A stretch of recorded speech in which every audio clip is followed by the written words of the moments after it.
Oke, hello guys, kembali lagi bersama gue Ridwan. Oke, video kali ini gue lagi mau bikin SIM ya guys ya. Jadi kalau misalkan di sini kan kalau udah punya SIM, kalian bisa ganti langsung ke tes dan lain sebagainya gitu kan. Cuman itu butuh berkas-berkas dari Indonesia dan kebetulan gue lagi males aja ngurusnya itu. Dan akhirnya gue ikut itu aja les gitu. Les itu sekitar 100.000 ya, 100.000 yen atau 10 jutaan. Dan di sini kebetulan ada potongan Halloween ya, package gitu kan. Jadi potongan 20.000. Jadi gua bayar itu sekitar 80.000 ya guys ya. Cuman itu bisa 2 kali. Jadi gua bisa bayar itu hari pertama itu 40.000. Jadi gua bayar 40.000 dulu. Oke guys. Ini gua tinggal di di Tokyo Shinjuku gitu, dan gua harus ke Saitama ya guys ya. Saitama itu tempat five star drive school gitu ya guys ya. Dan di situ ada banyak ya guys ya. Jadi yang membedakan harganya itu praktek itu mobilnya sih sebenarnya bisa nyampe 10 jam gitu ya guys ya. Ada kalau misalkan untuk yang 150 itu 30 jam dan lain sebagainya ya guys ya.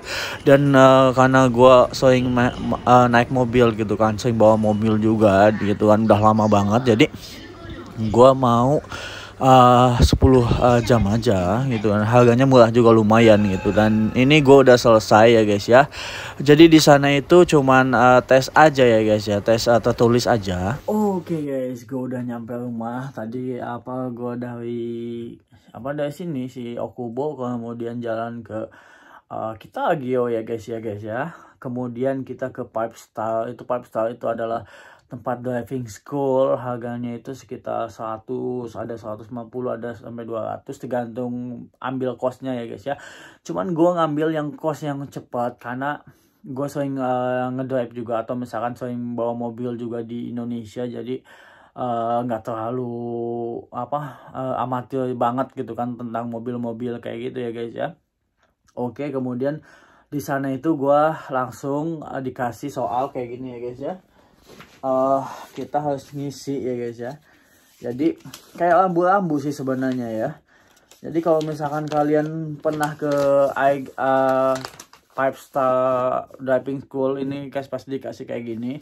Ini lambu-lambu tentang lambu-lambu tentang Jepang gitu kan. Lambu-lambu lalu lintas sih sebenarnya, bukan di Jepang aja, di Indonesia juga sama. Cuman ini khusus untuk di Jepang aja. Dan di sini ada ininya vocabulary word untuk kalimat exam atau kalimat itu untuk mengambil SIM mengemudi Jepang gitu ya guys ya. Kalimat itu kayak surat gitu ya guys ya. Setelah itu kita dikasih soal sekitar 50 soal. Dan di sana itu ada dua pakai bahasa Inggris sama pakai bahasa Jepang. Dan karena gue lebih enak pakai bahasa Inggris, jadi gue ngambil pakai bahasa Inggris gitu kan. Kalau pakai bahasa Jepang itu bahasa kanjinya itu susah gitu ya guys, nggak hafalinnya. Kalau misalkan ini kan lebih gampang juga bahasa Inggris gitu kan ya, sehari-hari gitu. Kalau di sini itu pakai bahasa Inggris gitu kan, kalau nggak pakai bahasa Jepang gitu. Udah itu kita hari pertama itu cuman Gakka itu tes tertulis ya guys ya. Tes tertulis itu sekitar, kalau di sana di tempat samsatnya Jepang itu misalnya 100 soal. Kalau di yang tadi di Five Star dikasih 50 soal aja. Dan gua salah itu sekitar 24-an 22 gitu kan, sekitar hampir setengah gitu kan. Dan itu banyak juga, dan ya harus lebih minimal itu 90 poin sih ya guys ya. Atau salah itu sekitar 10 ya guys ya.